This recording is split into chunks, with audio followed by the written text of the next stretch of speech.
warahmatullahi wabarakatuh. Perkenalkan, saya Wiwit Widianingrum dari Program Studi Manajemen dengan NIM 231100349.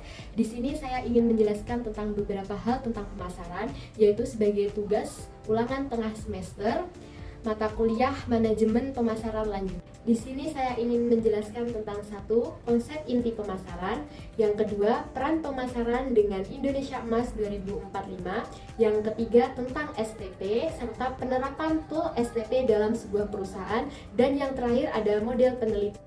Konsep inti pemasaran dibagi menjadi 5, yaitu yang pertama, kebutuhan, keinginan, dan permintaan. Yang kedua, ada produk dan jasa. Yang ketiga, ada nilai kepuasan dan mutu. Yang keempat, ada pertukaran, transaksi, dan hubungan. Dan yang terakhir ada pasar. Di sini saya akan menjelaskan satu persatu, yaitu yang pertama tadi ada kebutuhan, keinginan, dan permintaan. Kebutuhan adalah hal-hal mendasar yang dibutuhkan oleh manusia untuk bertahan hidup, seperti makan, minum, tempat tinggal, dan sebagainya. Lalu keinginan adalah bentuk spesifikasi dari kebutuhan yang dipengaruhi oleh faktor kepribadian dan faktor-faktor sosial lainnya. Serta permintaan adalah keinginan yang didorong oleh kemampuan untuk membeli sesuatu yang diinginkan. Yang kedua ada produk dan jasa. Produk dan jasa adalah segala sesuatu yang dapat memenuhi kebutuhan dan keinginan pelanggan, baik berupa barang maupun layanan. Yang ketiga ada nilai kepuasan dan mutu. Nilai kepuasan adalah perasaan senang, perasaan puas yang didapatkan oleh konsumen setelah mengonsumsi atau menggunakan produk atau jasa. Mutu adalah karakteristik yang berkaitan dengan produk atau jasa, di mana produk dan jasa ini bisa atau tidak memenuhi kebutuhan pelanggan. Yang keempat ada pertukaran, transaksi, dan hubungan. Pertukaran adalah proses mendapatkan suatu objek yang diinginkan dengan menawarkan suatu imbalan. Transaksi adalah pertukaran nilai antara dua pihak atau lebih. Hubungan adalah interaksi berkelanjutan antara perusahaan dengan pelanggan, perusahaan dengan pemasok, serta perusahaan dengan pemangku kepentingan lainnya. Lalu yang kelima, yang terakhir ada pasar. Pasar adalah kumpulan individu yang memiliki kebutuhan dan keinginan yang sama. Lalu bagaimana sih peran pemasaran dengan Indonesia Emas? Yang pertama yaitu peran pemasaran dengan Indonesia Emas adalah 1. Mendorong pertumbuhan ekonomi, 2. Mendukung UMKM, 3. Meningkatkan daya saing produk dan jasa, 4. Mempercepat adopsi teknologi, dan yang terakhir adalah membangun citra positif Indonesia. Kemudian di sini saya akan menjelaskan tentang STP. Apa sih itu STP? STP adalah segmentasi, targeting, dan positioning. Segmentasi adalah proses membagi pasar secara keseluruhan ke dalam segmen pasar yang lebih kecil dengan karakteristik yang sama. Contohnya seperti usia, jenis kelamin, dan perilaku. Kemudian ada targeting. Apa sih itu targeting? Targeting adalah memilih segmen satu atau lebih untuk dimasuki.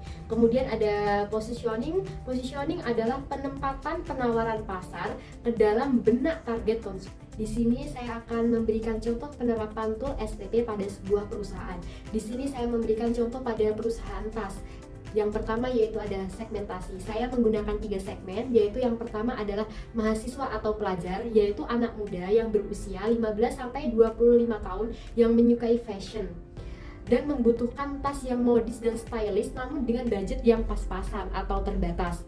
Lalu segmen yang kedua ada wanita karir, yaitu wanita pekerja kantoran yang berusia 25-35 tahun yang membutuhkan tas yang elegan, fungsional, dan tahan lama. Segmen yang terakhir yaitu ibu rumah tangga. Ibu rumah tangga adalah wanita yang sudah menikah yang berusia 36-45 tahun, gaya hidup praktis yang mencari tas yang besar, kuat, dan mudah dibersihkan. Lalu yang kedua ada targeting. Sebelumnya saya sudah menjelaskan ketiga segmen. Ternyata targeting pada perusahaan tas ini adalah mahasiswa atau pelajar. Kenapa mahasiswa atau pelajar? Karena mereka memiliki tingkat konsumsi yang tinggi, seperti kebutuhan yang beragam. Mahasiswa tentu memiliki banyak aktivitas selain kuliah.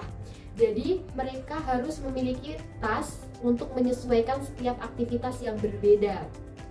Lalu positioningnya adalah tas berkualitas tinggi dengan harga terjangkau, modis, stylish yang membuatmu semakin perfect di berbagai kegiatan.